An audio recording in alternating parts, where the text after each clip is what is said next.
Welcome back to 24 Hours Live Radio, KCM, Knoxville Community Media. Some freak just roamed up on the streets. They just let anybody in here, dude. They let anybody in. So we got Mr. Russ Harper here to read his beautiful poetry. I'm leaving. Oh, was that supposed to be beautiful? His gnarly, freaky, creepy. I'll go with creepy. Creepy poetry. Thank you, Russ! Thank you, baby! Hello, I brought poems. This first one is, well, let's just go. Growl to the general direction. Feel the click of tooth on bone. Sing sad songs to the empty air because there's nothing left to do in the dark. I growl at my shadow and mean it. I feel the click of your hate. Scream mad psalms to the vicious air because there's nothing left to do with the dark. Nothing left to do with the dark, but growl at it. Okay, this next poem is the one that made me all the money. I wrote this one in 1987. I had a book written, and I had to have a title for it, so I decided to call this book The Wizard of Scum. And so this poem is called The Wizard of Scum. I'm all back home at some other party, teaching children to drink for my twisted entertainment. I am as right as night, the one that's darkest and fullest of fear. Right here, we stake claim on our world on this floor, where we will perform our sin, and I need no forgiveness for the fun things I do with this life. I laugh long and hard till it's not hard to feel. I am the loudest dog and the quietest cat, a lush all on my own and a wizard of scum. I walk this street, checking this neighborhood again, 3 a.m., and I can feel real aloneness, and I challenge any other form of life. I claw my passion's trademarks into flesh walls I discover are mine. Another drunken realization for a wizard of scum. Wizard of scum, apathetic, hedonistic animal man, no guilt or delusions, I'm exactly what I see in your mirror eyes. An animal, a lord of sin, and a wizard of scum. This one is about a roommate I had, and she's no longer with us, but the first time I read this on the internet, I did not mention about who the poem was about, and people thought it was horrific that I would say this about someone.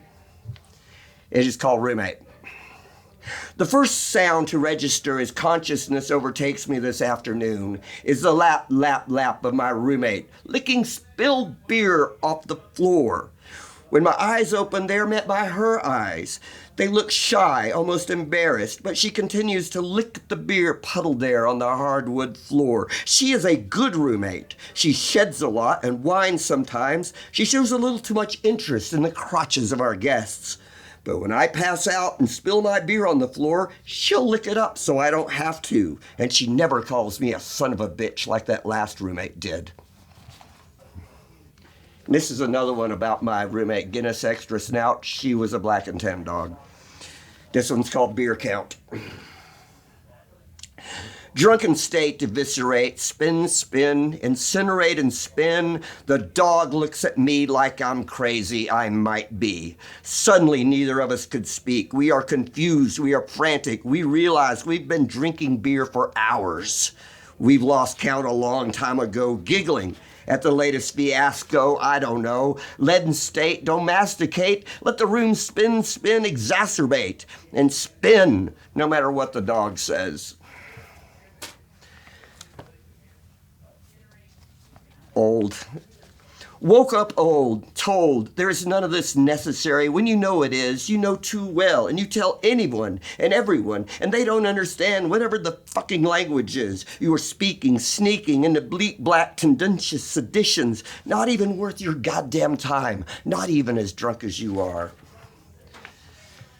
Mad Hatters. This is about a dear friend that left this world recently. See if you can guess. The Mad Hatter's Tea Party at my apartment, Party World, was an insane event. It was the brainchild of Trey McReynolds. We were hanging out almost every day when I wasn't at my job cooking frozen meat discs at McDonald's on Gay Street, in this building, actually. We got high on everything and nothing. We listened to punk rock and made fun of everything and made a big deal of believing in nothing. Then Trey got the idea of an actual party where everyone who came had to wear a hat. I came up with the clever idea of styling my short Marine Corps regulation hair into a mohawk instead of a hat. When I showed up for work before the party, the boss at McDonald's looked at my hairdo and said, "No way. Come back when you no longer have a mohawk." "Okay," I said, and took a vacation. The party turned out, I think. It was blurry and crazy and fun, and people should probably not do that many substances at once. But we all survived and could not argue against part 2. Okay. I have a couple more here. This one, oh my God. Okay, this one is about another friend. I keep losing friends. It's awful. This one is about Bill Irwin, also known as Crisco Bill, also known as Daisy Chain McGraw. The guitarists were, Teenage Love, Black Velvet Dogs, and Evil Twin. It's called Black Velvet Dog. "I saw you at a party at Kevin's. He called his house Gospel World. It had been several months since we told you not to be at the band house when we got back from Athens. We got an opening gig with Mercyland at the 40 Watt. You had a bad feeling. You were excited to tell me about your new project. You were going to play blues. The band name was going to be Black Velvet Dogs, and it is to this day one of the best, coolest band names ever." Oh, come on, play nice, paper. "You were a Black Velvet Dog, making those cool old nuggets your own. It was an honor to share many stages with you, and I will always remember and love Black Velvet Dogs." Okay, final shorty here.